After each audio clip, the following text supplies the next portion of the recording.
Your secretary is Zaylin Jones, and your treasurer is Destin Borden. Juniors, your president is Jackson Poe, your vice president is Campbell Booth, your secretary is Anna Grace Jones, your treasurer is Jade Bright. Seniors in the most important class in class of 2023, your president is Mary Randall Smalley, your vice president is Reginald King, your secretary is Don Cameron Lee, and your treasurer is Kennedy Jones. If your name was just called, please meet tomorrow morning. 8 a.m. in Ms. Martin's room, 106. There were 99. There were 99 Each of you look forward to a digits. wonderful year of classes. You were supposed to collect 12. Hold on, never mind. No, I want you, it doesn't have to be the same 12 digits. I just need y'all to randomly select 12. It was 12. I put it so many different numbers. I just don't because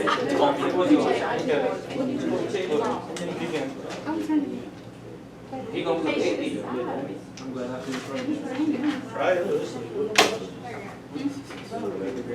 I'm surprised I ever out. What a game. Jackson, can I get I'm really shocked that Lenny has one. For real. I'm so shocked. She didn't have all the people vote for her. She had to go in there and have them vote on every grade. For real. I'm surprised that on Jack's side. No, I had to call up. Yes. I was at my desk. That's just what you did.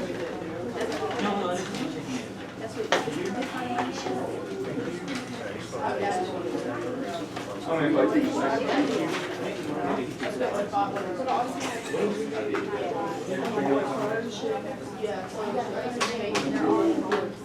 Oh, I like it. I'm glad to see that. Oh.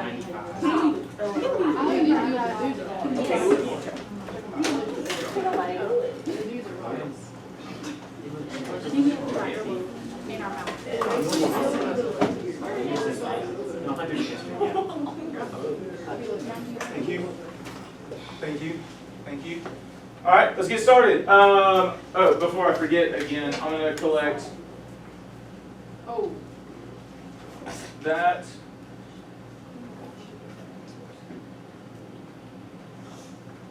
There we go. Okay. So here's our agenda. I have a. Does anyone see my black clicker that I used to? Yeah, the thing I used to move the slides forward. It's right there. Thank you. You always leave everything back there. This is the first time I've left that clicker back. Actually, this is the second. Oh my gosh, I'm so sorry. In 90 minutes a day, on the 9th day, I've done it for a second time. Okay, so agenda for the day. I'm going to introduce, or actually I'm going to let our placement student introduce herself. Miss Estill is the correct pronunciation, right? I was trying to remember. So we're then going to get into describing data, histograms, interpreting mean and standard deviation. That's where we picked up, or we started last week. That's what we're picking up today. I will point out, notice your understanding check is not on for today. I was working on other things this weekend. I will complete scoring those today, and we'll have a discussion about them tomorrow. So just be ready for that. If you want to go ahead and start, I'm going to quickly go make scans of this. Great. Well, hello everyone. Like he said, my name is Miss Estill.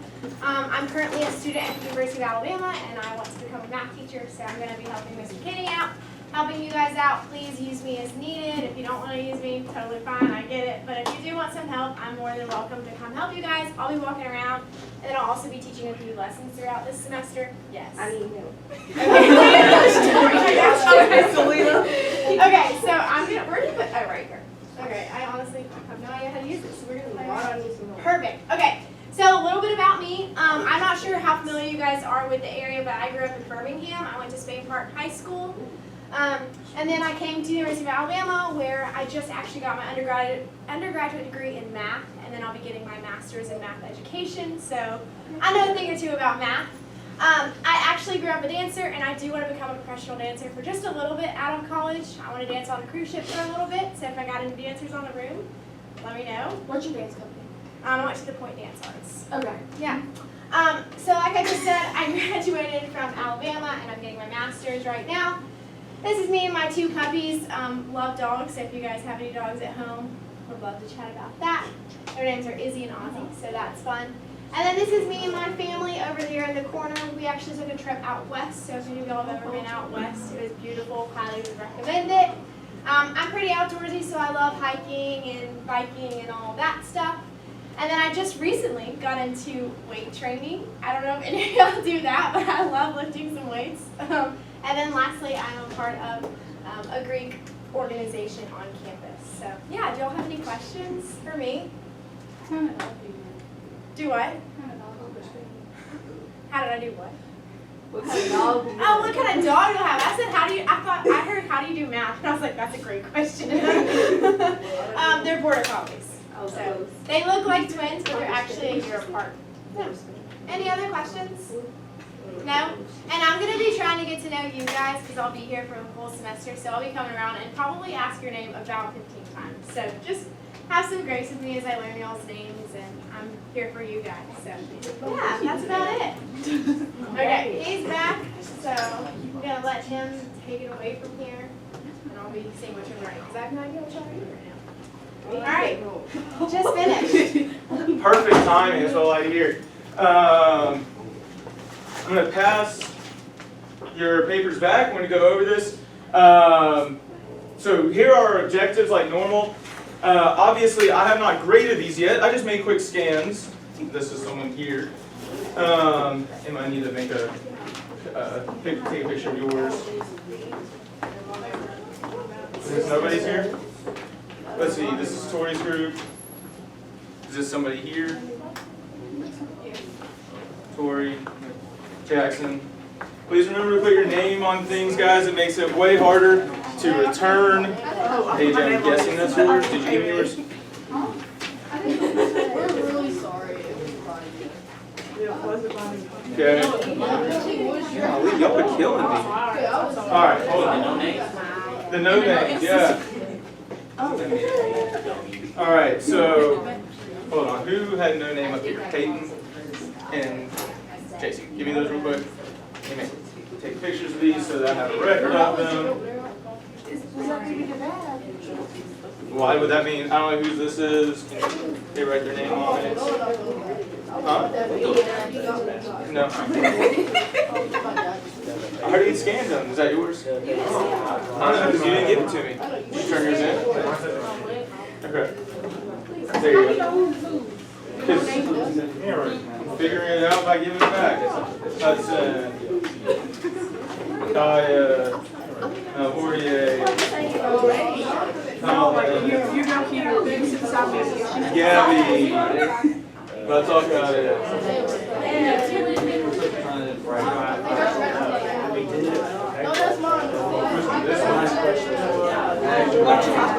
It's not yours. Madison Watt? No. M-A-D.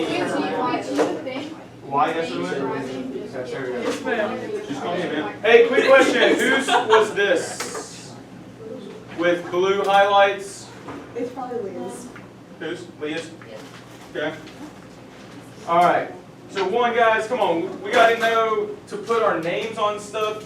How old are we? 16. So that means we've been in school for how long? Too Too long to not put our name on stuff. So this so I can have a quick record of who actually attempted the homework. You know. Well, I mean, I'm also going to score it, but I also want to give these back so that you have some things you take notes on. Leah, Peyton, JC, Emma, and Madison. All right, so sorry that took longer than I planned, but we are looking at constructing histograms, analyzing the key features. I've been running around way too much this morning. Interpreting the mean and standard deviation of the data set. So guys, first things first.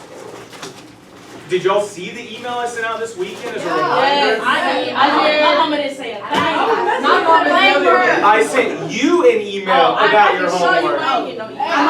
You got an email.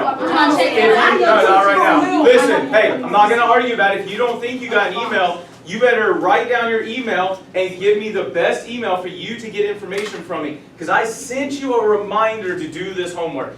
Because again, I need you to recognize that you need practice with these concepts. This is not to just give you a punishment. I honestly wasn't planning on collecting this, but when we're not doing the homework, it's going to reflect in your grade. You got to do it. So this was supposed to be a learning opportunity. It wasn't supposed to be more than that. It was so that you could develop the skills you need with analyzing data. But if you don't do that, one, it's going to hurt your grade. Two, you're going to come in and not be fully prepared for what we talk about today. You have full 48 hours of no school that you could have taken 5-10 minutes to do this. You could have done it during enrichment on Friday because you have me before enrichment. Please do your homework. I cannot emphasize that enough. It's for your benefit. Yes, Madison? I just want to say, I don't mess with that active vibration score. Yeah, they came clutch. So, moving on, okay? So, we started talking about normal distributions. First, we talked about these histograms. Don't forget, one of the big things with histograms is what do we need to do before we can start to create the graph? Okay, yeah, obviously we're going to have data, but then what did we convert that frequency to? What do we convert our frequencies to? Bar chart. Before that? What's Say that again, Salita.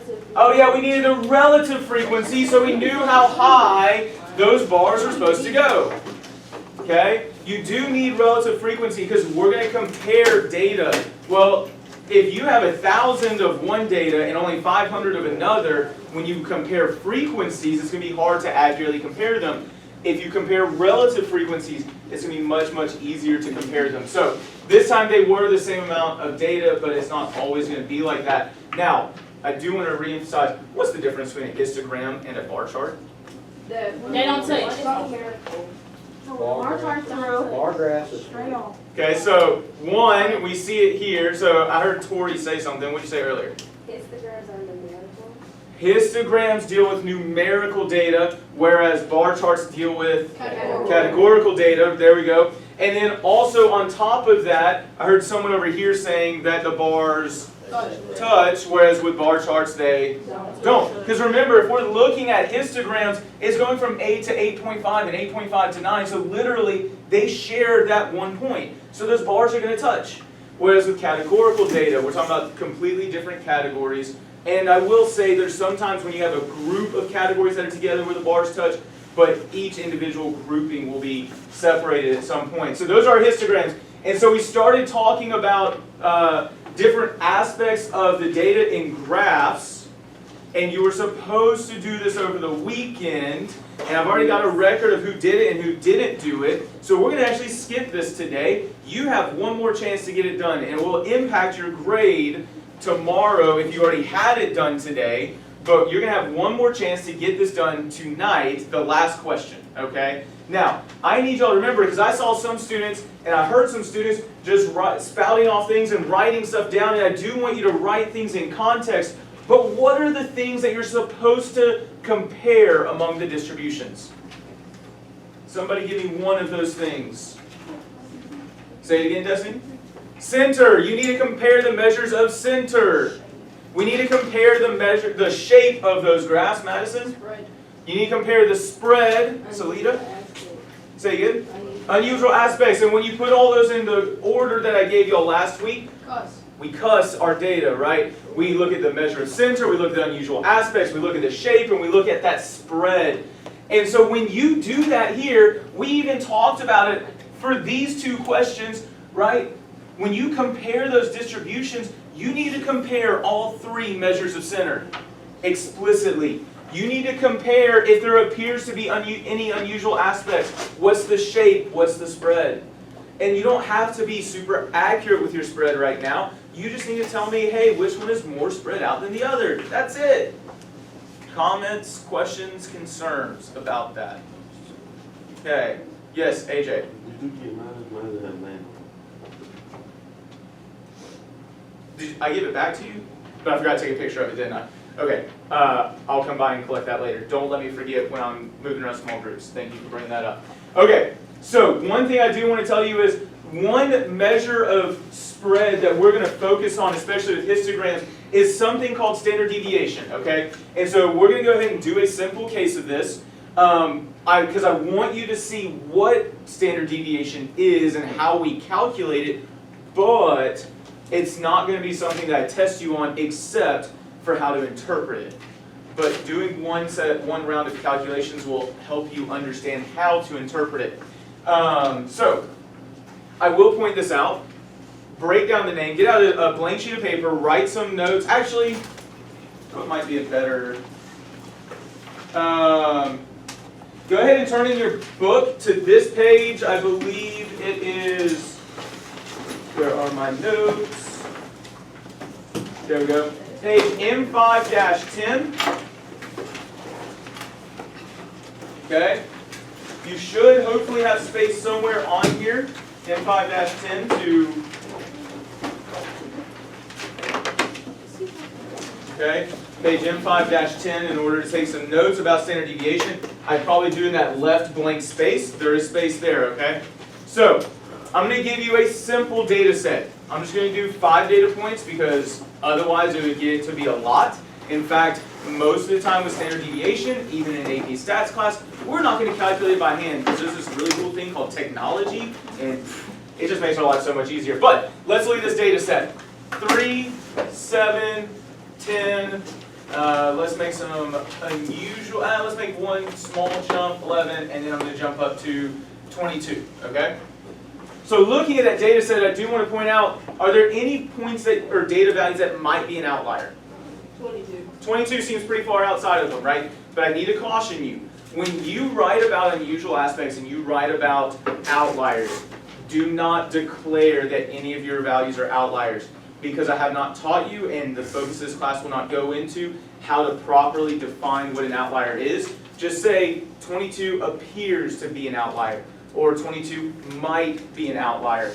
We don't know. We haven't figured out how to define that yet. So from there, what am I looking for? Oh, what I want to point out is we are looking at standard deviation. Nothing in math or even statistics is random. There's a reason for why the words are the words that they are. Does anyone know what it means to deviate? Not to confuse, it might be confusing. I like that prediction.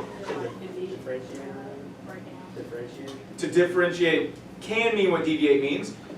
And it kind of ties into that, but in a mathematical sense, it's just how much values differ.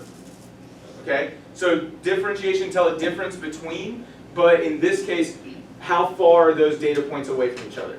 Does that make sense? Okay? So that's what we're talking about, deviation. How far values differ from, any guesses what we would want to figure out what they differ from? What would we say, what is the name of a normal value or an expected value for a data set? Think about the 4 aspects of data that we analyze. Center. The center, and with standard deviation, the measure center is going to be the mean. Okay? So, how far values differ from the mean? Standard, a better way to think about it in this context is just a typical value, right? So, deviations are just how far values differ from the mean. So, when we include this word standard, all we're saying is typical. That's not how you spell typical. Typical values from, let's say typically, how far values differ, right? And so deviation, that's just this part here, but when you put both of them together, a standard deviation is typically how far do the values differ from that mean.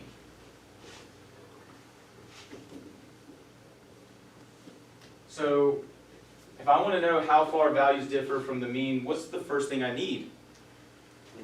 I need the mean, right? Okay, first off, what's the symbol we use for mean? Mu. Okay, mu is if it's a, It's a U with a, that is the symbol, but what do you mean? we use mu when it's one type of, is it the population or the sample?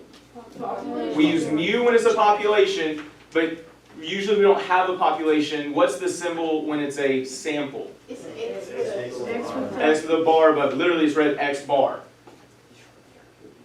I don't remember that. Thought we defined that. It is up there, right? I hear he is really mean, right? The mean symbol up there on the, yeah. Okay, fun nerdy stuff. Okay, so how do we calculate a mean?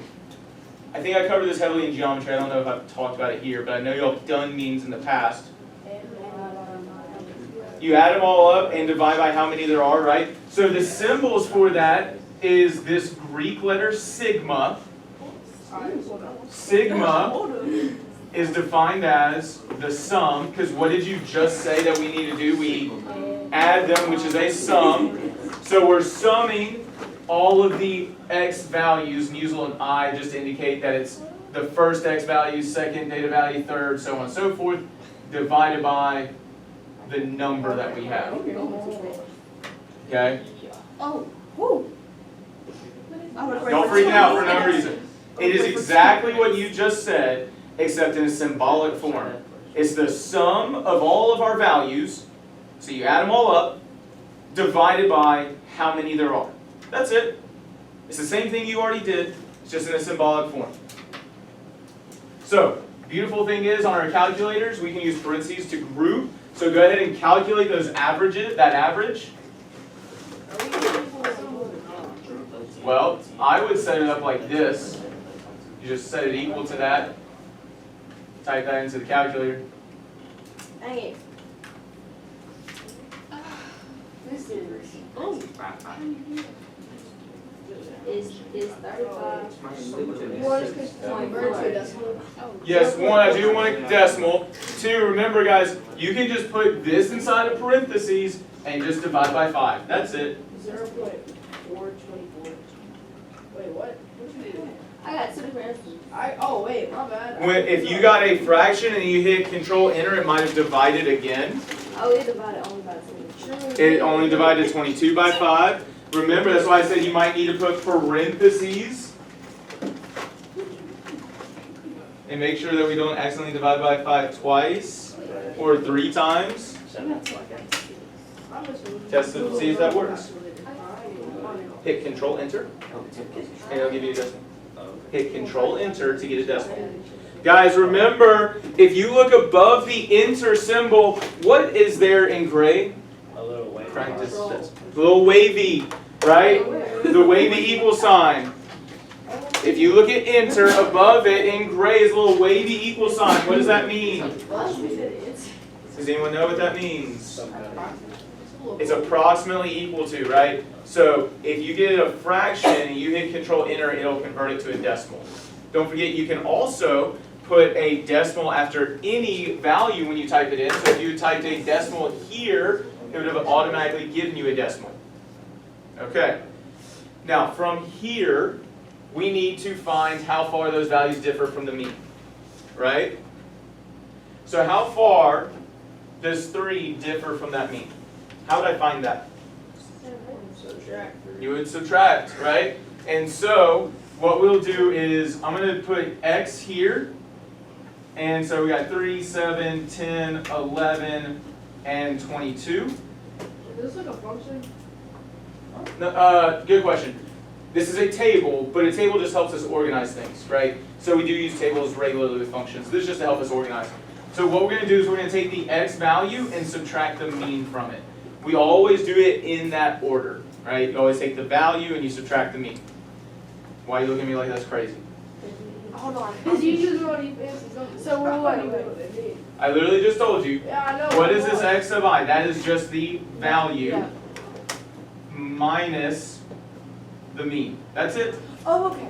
That's all you're doing. You could have just said that. I did.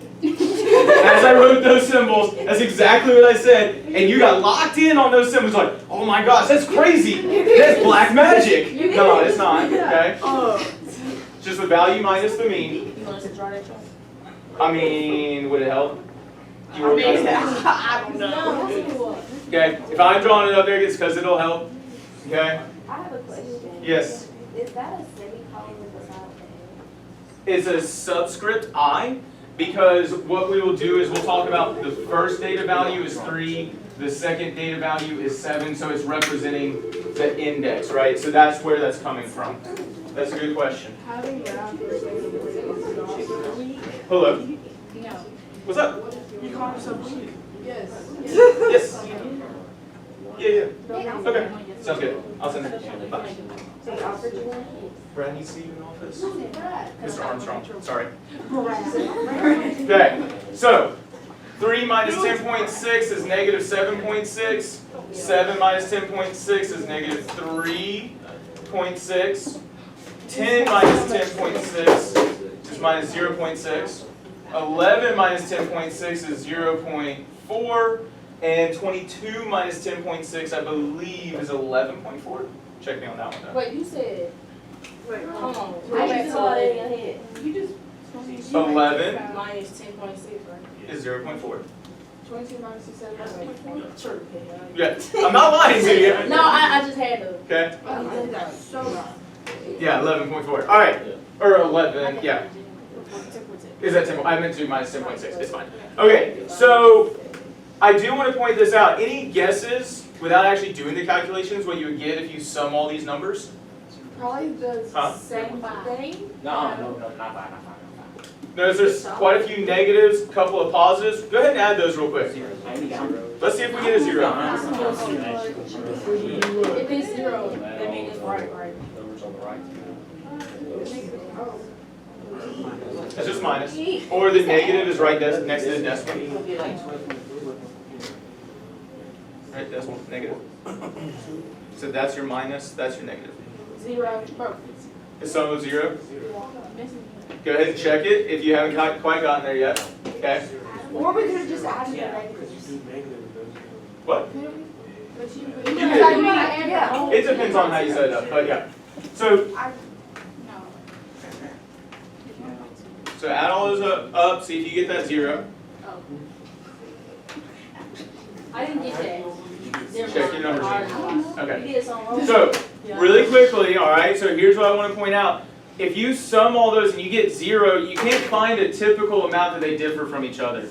What's a way that I can make them all positive so that I don't get 0 when I add all those values? Change the numbers on those sides. Can you do that? Absolute value. An absolute value would make them all positive, right? That's the distance from 0. There is another method that can make everything positive. I don't disagree with that. And that is one way to find the standard deviation. It's called actually a mean absolute value, or yeah, mean absolute deviation. Come on, what's another operation you know that will make everything positive when you apply it? What if you multiply it besides itself? Okay, what's an operation that indicates multiplying something by itself? A receipt square? Say it again. Square. Ah, if you square something, isn't that multiplying it by itself? Okay, so let's square each of these values. So don't freak out. Oh, Madison's not here. Don't freak out. I'm going to use symbols again. Okay, so x sub I minus x bar, that's the difference that we just found, squared. Okay, that's it, right? So we're going to square all those values. And I have no clue those are off the top of my head. What is this called? Oh. Standard deviation, that's what we're trying to discover. I'm gonna watch some videos. Standard deviation hurts. See, it hurts. It's not that bad. Hey, really quickly, by the way, when you square a negative, be careful to put it inside of parentheses to make sure you're squaring the negative as well. I need to go and get more for another. Yeah, right? Boy, didn't come in too early. Hold on, I'm going to remind you of what I said at the very beginning What you mean? in a second. You take the number 50 and She's so good. You're what? You're what, Anthony? Talk about this. I'm talking about you though. You can't be throwing out insults like that at my other students. I was just playing. I'm just playing, Mr. Kenny. Can you come here, please? The Hold on last one one, second. 129.96. Go on, someone.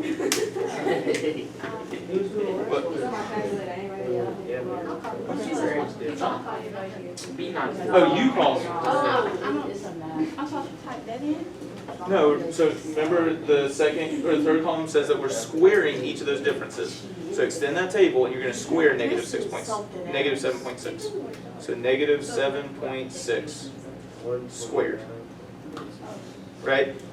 Oh, you have the square there, right? Okay, so 129.96.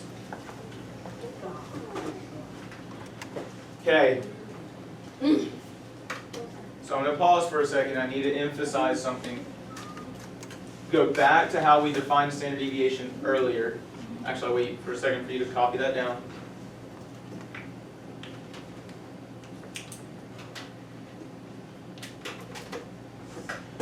So what we need to recognize is, I said we're looking for a typical, I should say typical, typically how far values differ from the mean. But if I were to just look at a data set and I were to ask you, hey, what's a typical value for this data set? What would you find? The mean, right? Essentially, to do a standard deviation, we use the symbol S. That should make sense, right? Standard deviation. And so what we're going to do is a sum.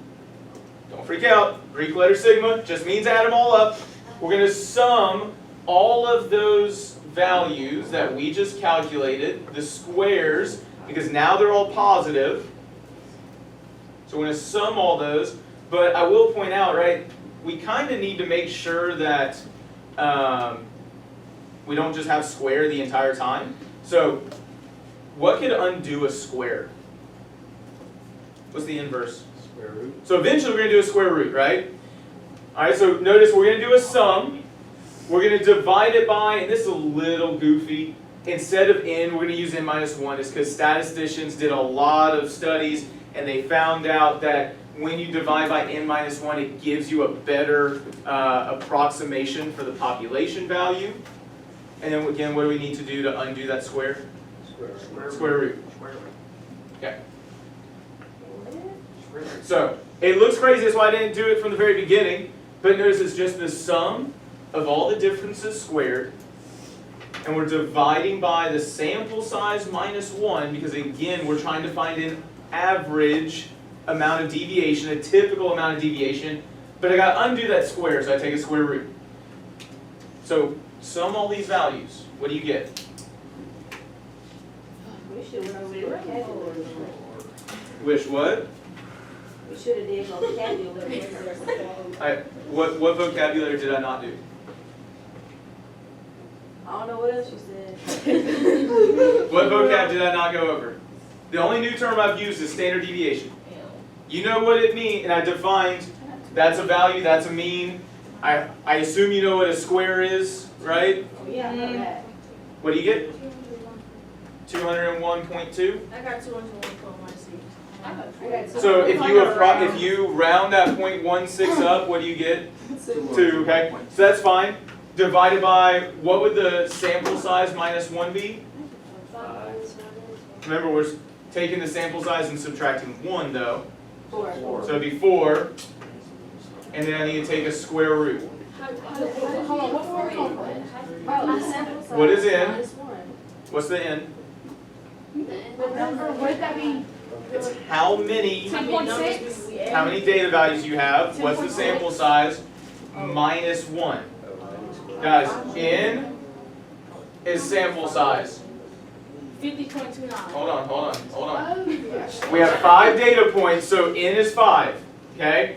So 5 minus 1. Did you remember to take a square root? See. So I divide by 4. Oh. Mr. Kenny? Ma'am. What? Okay. So how you? Okay, where's square root? Like, I divide first and then find square root. You can take it, you can divide first. Hey, really quickly, 2 things to keep in mind, all right?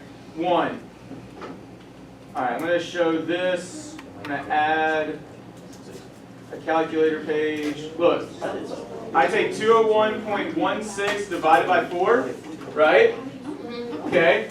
Pause for a second. Pause and watch. I have it up on the board, okay? Please remember, Jackson already mentioned it. What's the inverse of a square? Square root. Why don't you look at the square button on that calculator and what's above it in gray? Square root. Oh, you mean the inverses are connected? So I'm going to hit Control and then square, because that's going to give me my square root. Control. Oh, there's my square root. And then don't forget, I can scroll up, highlight that 50.29, hit Enter, there it is, Enter again, and there's my square root. Okay? It's just things I've learned. It's not about how smart you are, it's about the work you put in over the years to grow and get better. Yes, Brent. Would it matter if you did the 201.16 or the 201.2? Let me ask you this question. Have you done the 201.2? Did you get basically the same? It was 7.09225. Sounds pretty close to me, right? Okay. So don't stress that, right? Don't stress that at all. Now, here's the thing, and I said this before y'all started freaking out. Did I tell you you're going to have to calculate this? Yes. Did I? No, you didn't. I never said you were going to have to calculate this on an assessment. I said you're going to have to interpret this. Going through the calculation should help you interpret, because remember, we just went through this idea that we were trying to find an average of sorts.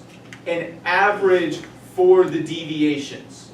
That's what's happening. So what do we mean by 7.09? Look at the data values. Right, my average was 10.6. Does it look like the data on average or typically might deviate from the mean by 7.09? Well, this one really does deviate by about 7.09. That one doesn't, and that one doesn't, but that one's so big that it's going to be a large deviation. Okay? So what I care about is your ability to interpret the standard deviation. So what we would say is data values, you would probably want that in context, usually.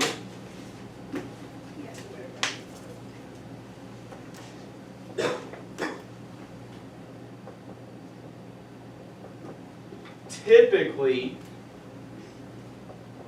or you could say on average, typically deviate from the mean by 7.09 units. That's what you have to do. My hope is that going through the calculations and recognizing that we're just finding those differences from the mean and then basically finding an average, that's why we say they typically deviate. The standard deviation is a typical deviation difference from the mean value. So don't freak out. We're just interpreting. No, I'm going to abandon you to it. You get one and done. Sweet. Great. You know, do the way you I know, I'm just awful. Alright. So I want to pause and I want to leave it up to you to ask questions.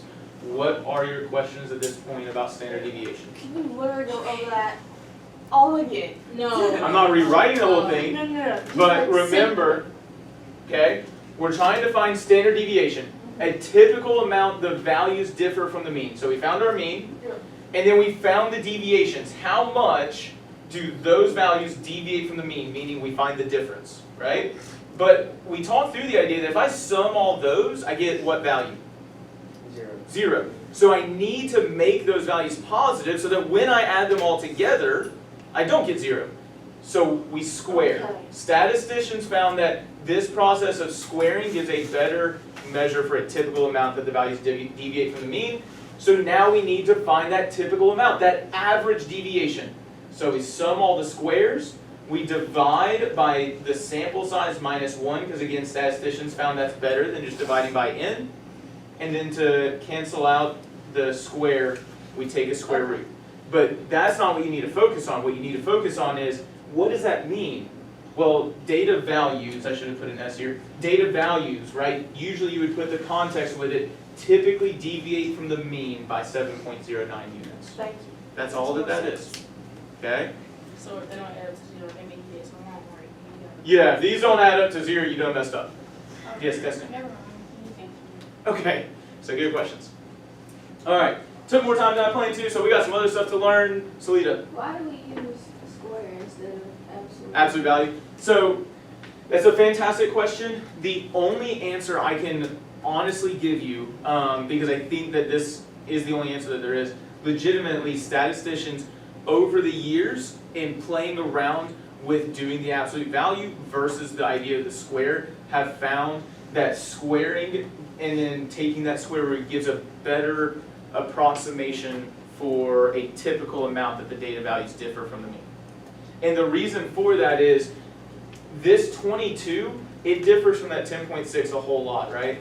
And you'll notice when we did the square, you see how big of a weight that has compared to like 0.16 or 0.36. And so we're making sure that those large deviations account for more. And that's the biggest reason why that I can tell you. Okay? So statisticians have tested it time and time again. And I will remind you of this. Statistics is more of a mathematical science than pure math. So there's no way to prove that 100%, but statisticians have done it over and over and over again, tested it just like you would in a science field, and they have found that this is the best. Does that make sense? So they've just done lots and lots of trials with it. Yes, ma'am, Destiny. So no matter how many numbers you get, they all add up to 0. If just looking at the deviations, yes. Yep. Yes, Kaya. Do we? There was something about the rounding. We always round to the 100. I will say this. I typically recommend if it goes past the 100th place, I would say get used to using 3 digits. Maybe even 4, so go into the thousands to the 10,000s, and you'll find why in 2 lessons. Okay? That's a good question. But again, I will point this out. You really don't have to approximate much, or you shouldn't have to in these calculators. So note, like negative 7.6 squared, that says 57.76, and that may be true. But remember, you can pull that whole number down, right? So you can scroll up and grab the entire number. So if it has more digits than that, then the calculator will give it to you. So that's what I would do, right? Negative 7.6 squared. What was the next one? Negative 3.6? Yes. 6 squared. And so instead of typing those out by hand, I would scroll up, hit enter, shift add, scroll up, hit enter, right? So I'd let the calculator do the work and not do it by hand. Does that make sense? Kaya's like, oh yeah, sure. No, I don't believe it. She can't. It's okay, we'll have time to practice with it. All right, let's get back to the lesson. We'll have time to practice with it. But again, I need you to remember, the focus is not on the actual calculation of the standard deviation. I was trying to use that calculation to help you understand how we interpret it, right? We're talking about an average amount of deviation, a typical amount that those values deviate from the mean. That's why essentially it's an average here, right? A sum divided by the sample size. We just have to take a square root to cancel out the square. It's an average. Kai's like, Mr. Kenny, that makes no sense. I mean, it makes sense, but I'm just so used to like doing the process. It's not like. I know, and I'll say this, if you were in my geometry data analysis class, we would, but that's not the focus of Algebra 2 with statistics. Algebra 2 with statistics, the focus is on interpreting, so that's what we're going to focus on. You decide to take AP stats, we will do those calculations. But again, there's not a whole lot of need to do calculations like that by hand because there's a beautiful thing called the calculator. In fact, if you go to menu really quickly, go ahead and hit menu on the calculators. Right? Anybody have an idea where we might go to be able to calculate averages? Oh yeah, statistics. Go to statistics. And you can go to stat calculations actually. Okay? And I know there's a whole lot of options there, don't stress it. One variable statistics is what you want. Go back a little bit, or go back, hit escape really quickly for me. Everybody? Yeah, everybody hit escape. All right, it goes back one. Go down to where it says list operations. Does it have mean there? No, hold on. Whoops. Maybe it's list math. Yeah, list math gives you the mean there. Because again, I'm not going to stress about it. Oh, sorry, I forgot to post, didn't I? I'll do that in just a second. Yep. Bye. Okay. Sorry, I forgot to post attendance. I'll do that in just 1 second once I get y'all started. Okay. I'll be all right. You'll be all right. So, did we do this question 3 yet? No. Okay. Work on this question 3 for, no, because I think we took time to do that supplement instead. So describe the shape and spread of each histogram, right? So talk about, within your small groups, just a couple minutes, what shape do you see there? These two on, the number 3 is in reference to, yeah, number 3 is in reference to the graphs in number 2. So describe that shape and spread there. So when you're shape, let me go back. So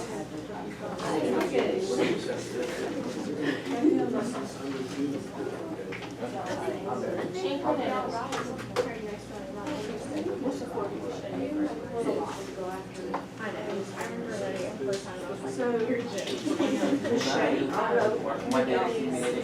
shape is kind of the same. Give more detail. You know things about shape, guys.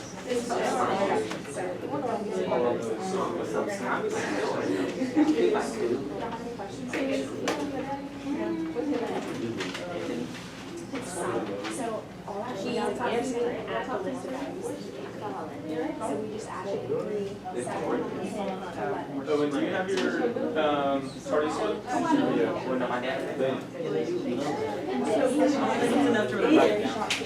From 8.0 Yeah. about 10.5, it's the exact same. Okay, fine. And it kind of fluctuates, especially from 11.10 down 1. Yeah, different, yeah, that's, oh my gosh, you're right. Yeah.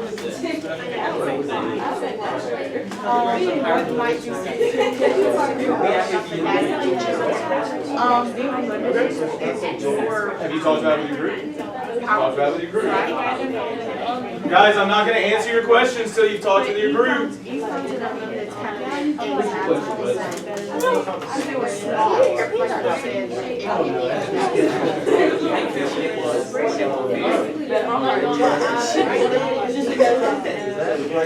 Thank you. Thank you. Thank you. Okay. So I need y'all to talk and discuss, but we're going to bring it back and we're going to talk about it as a whole class really quickly. Can someone share out what their group discussed about the shape of these graphs? Peyton. Are they roughly symmetrical? Yes. Yeah. And I heard a good question from Hudson. I didn't answer it because I wanted to talk to his group first. Yeah, this isn't enough to make it skewed, especially because we have data values over here. Or is that 0? That's 0. That's still 0. But where would the mean roughly be? Any guesses? 10. Somewhere around 10, right? Does that look roughly the same on either side? Yeah. You need a much longer tail on one side. So both shapes are roughly symmetric. Cool. All right. Did you have something on the shape or spread? The shape. Okay. What else on the shape? If you flip E-phone to unlimited, it's going to be almost exactly the same. Okay. And so I would agree with that, but I do want to emphasize what are the shapes that we've discussed, They're unimodal. Okay. right? So we want to think about the shapes that we've discussed. Is Hudson correct that they are also unimodal? Okay, so they are roughly symmetric and unimodal.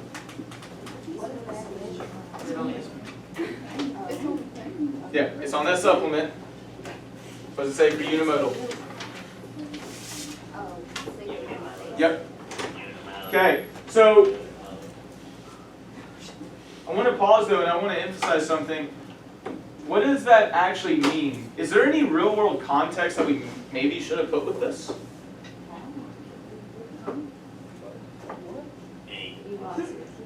Real world context. What are we talking about here? We're not just talking about shapes of graphs.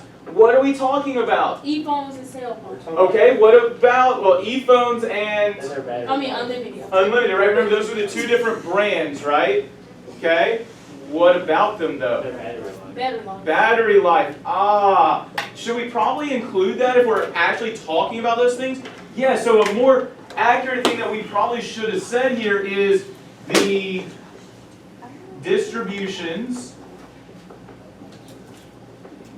of what? What is this all about? What's the main thing we're discussing? The battery life, right? It's on the x-axis, right? The distributions of battery life. I would probably put units, right? Those distributions of phones from ePhone and unlimited. And unlimited, again, remember those are made up brands, are both unimodal, and the order really doesn't matter, I just started there, sorry. Unimodal and roughly symmetric.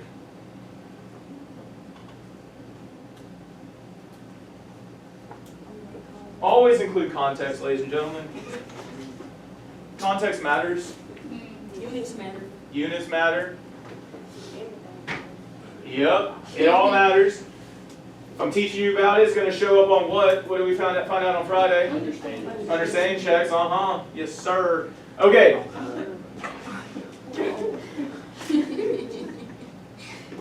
So what would we probably say maybe about the spread? Is that the same? Yeah, it's, It is about the same, but what is, like what? what do you mean what? What are the measures of spread, right? Or, yeah, we talked about the shapes. What did we talk about with the measures of spread? They're roughly the same. But what are the measures of spread? How far? How many hours? Yeah. I'm asking you, what are the different measures of spread? What are the measures of center? Mean. I'm sorry. What are the measures of center? It's crazy. Mode and Mean, median, and mode. What are the measures of spread? Range. Range. Hold on. What's the one we literally talked about today? Just Thank you, JC. Standard deviation. There we go, right? So, we could say the range and the standard deviation appear to be the same. We don't know for sure. We haven't calculated, right? And I'm not going to ask you to calculate. I will give you standard deviation if you need it. But we might say the range and standard deviation. Do I need the context again? No. Yes, always. The range and standard deviation, you might be able to abbreviate it a little bit, but you still need the context. The range and standard deviation of the battery lives, or battery life, I should say, appears to be the same as well.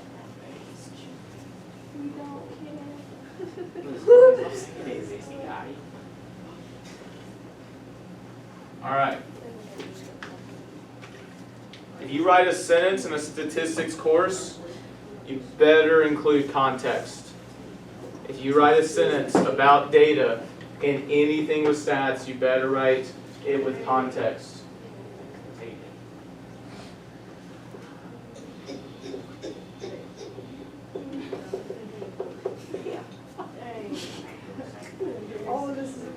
So, guys, and I will point this out, and I heard Emma just say it, and it's true. Everything in this is important. If you're writing it down in your notes, in your book, right, these are your notes. You don't need a whole another notebook for most of what we do in this class.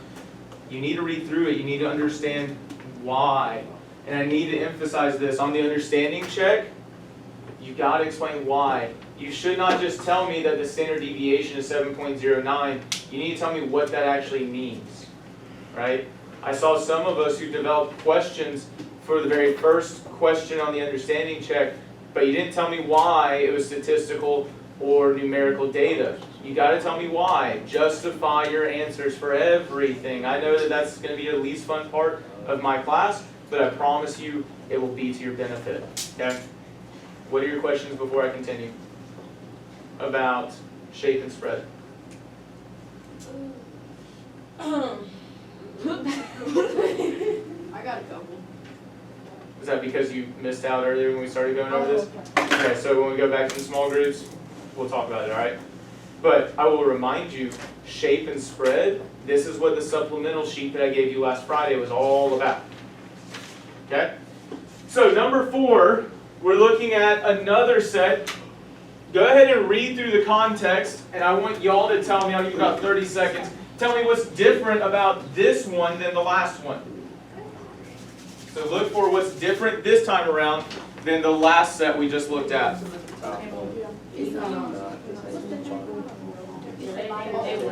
You're not listening to my statement. I said read. Read what is there for number 4. Tell me what is different. These are those easy opportunities, guys, for y'all to get involved on the active collaboration whole class discussion. It doesn't have to be the same people every time asking questions and answering things. Alright, so Key Anthony, what's different this time around? It's 10,000 phones instead of 100. Last time it was 100 phones, this time it's 10,000 phones. Okay? Is there something else that I'm missing? But remember again, I just said read. That's all I'm asking y'all to do, right? Just in the reading part, the main thing is that we're comparing the histograms created from a sample of 10,000 instead of 100. Right? Now we do start to see that maybe they're not symmetrical, but we'll look more at that closely in a second. So how does increasing the sample size change the appearance? Now that's going to answer the question, what's the answer to that question? How does that change the appearance of the data distributions? The e-phone has a way later and higher slope. Slope? What do you mean by that? Sorry, the height of it is higher than the I mean, is it a huge enough difference for us to stress about though? It's not almost the same. Hey guys, Emma already said it. What's the big difference? It's not symmetrical. Now, are both of them non-symmetrical? No. Unlimited is still symmetrical. What might we say about e-phone? It's bimodal. You might be able to say bimodal. The focus for me would probably be Univocal. to skew which direction? Right. Hey, what defines the skewness? The tail defines the skewness. The tail goes to the longer tail goes to the left, okay? So what we might want to say here is e-phone is now slightly skewed left. Right? Longer tail to the left, if you forgot that. But again, I do want to remind you, if you're comparing distributions, do you ever just talk about one of them? No. No. I need to talk about the other. And I'll go ahead and make this note. Please make this note to yourself. The only reason I'm skipping context is because of the matter of time. Always include context.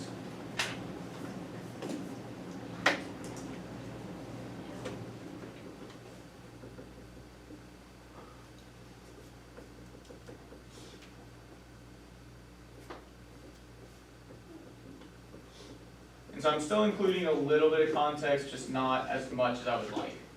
Okay? And so we had some good ideas there, but I do want y'all to notice, focusing on that shape, that slight skewness to the left would be the major change. You could consider it bimodal. I will point out, if you can pause for 1 second, I'll let you go back to writing. When we say bimodal, typically those peaks are roughly the same, and or there's a wider gap between your peaks. There's just one bar where it drops off a little bit, okay? So that's why I wouldn't say necessarily bimodal. You could make the argument, but I would have still just focused on the That's not skewness. an unusual aspect, probably. No, so an unusual aspect would be a true gap where there is no data. right? So what are the two main unusual aspects we talked about? Outliers. Outliers and gaps. But true gaps in data would be when there's no data whatsoever. So if it was 0, then it would be. That would be a